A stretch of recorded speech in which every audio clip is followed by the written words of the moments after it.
Welcome back to NASCAR World News. Man, I do not know about you, but this week in NASCAR gave me that feeling like something massive is building.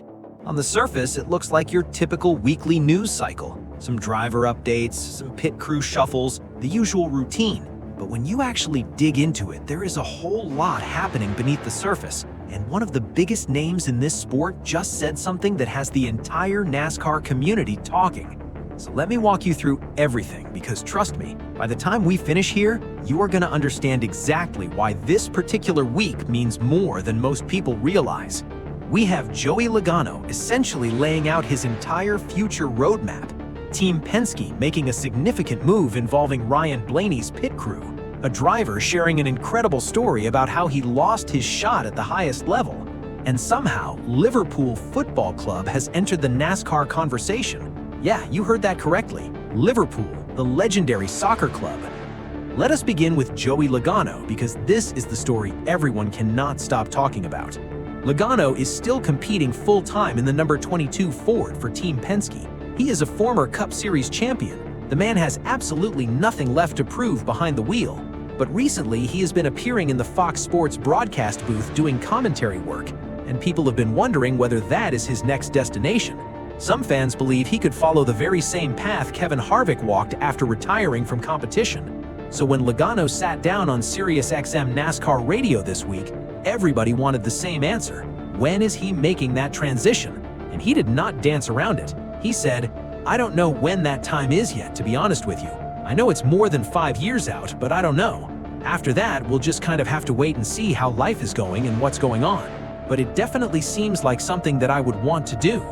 Now read that carefully. He said more than 5 years away, so fans who feared he was about to step away from racing can breathe again. Logano is not walking away anytime soon. But he also essentially confirmed that television broadcasting is his long-term destination. And honestly, that is genuinely significant, because when a champion of his caliber announces he is eyeing the broadcast booth, it completely changes how you view every single lap he runs from this point forward. He is already mentally preparing for life beyond racing. Alright, moving to the second story, and this one is major news for Ryan Blaney. Team Penske made a critical change to his pit crew, and honestly, it was absolutely necessary. Blaney endured another painful day on pit road at Bristol last week. He surrendered 11 positions purely from pit stop mistakes. 11! That is an enormous amount of ground to surrender, particularly at a tight short track like Bristol. And here's the number that truly explains why Penske pulled the trigger on this decision.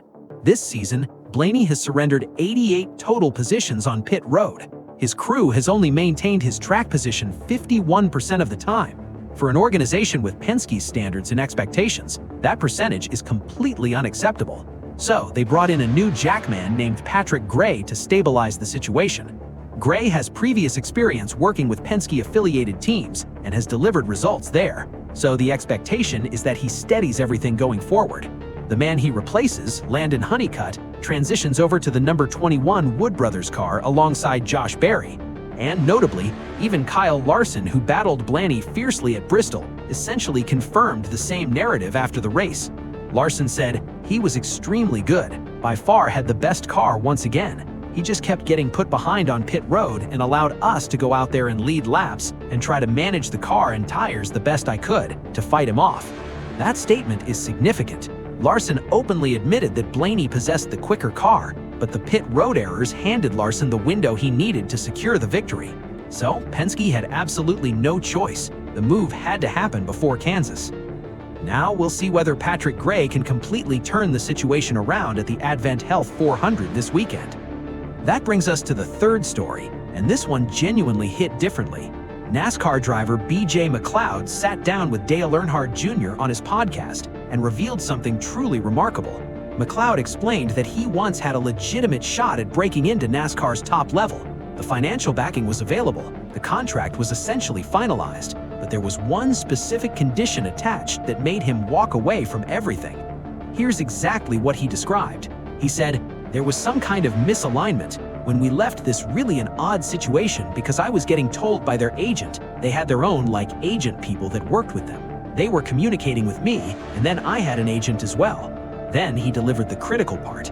He said, They even told me a money amount of years they were getting a contract, and the last conversation I had was it was like something about I had to fire my agent and sign with this group. So basically they presented him the complete deal, but the condition was abandoning the agent who had stood beside him through his entire journey, and McLeod refused. He would not betray his representative just to secure the opportunity. That decision almost certainly cost him his shot at NASCAR's premier level, but he remained loyal, and honestly, as a fan, you genuinely have to respect that commitment. It also reveals how much happens inside this sport that fans never get to witness. Now for our final story, and this one is genuinely wild. Liverpool Football Club, one of the most celebrated soccer organizations on the planet, is partnering with RFK Racing.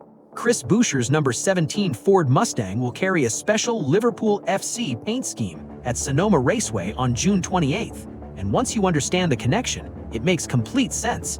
Both Liverpool FC and RFK Racing fall under the same ownership group, called Fenway Sports Group, so this is essentially family collaboration. The car is going to look absolutely stunning. Liverpool's iconic red color sweeps boldly across the body, with white and green accents throughout. The Liverbird logo, Liverpool's legendary symbol, appears on the door panels, and sponsor Trimble covers the hood and side panels completely. This will genuinely be among the most visually striking paint schemes of the entire season. Kate Theobald, who manages the business operations for Liverpool FC, expressed genuine enthusiasm about the collaboration. She said, "Collaborating with our global sponsor Trimble to feature on RFK Racing's car is an exciting moment for the club. It allows us to show up in a completely new sporting environment and connect with supporters in a way that feels fresh and unexpected, particularly in the US, where we have the fastest growing fan base of any Premier League club." And the RFK Racing president added that this represents a special opportunity, connecting three world-class organizations, with Liverpool's passionate global following now appearing directly on a NASCAR race car at Sonoma.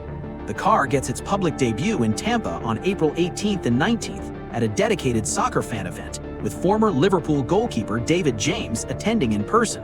Special co-branded merchandise mixing both organizations will also be available, giving fans of both sports something genuinely worth grabbing.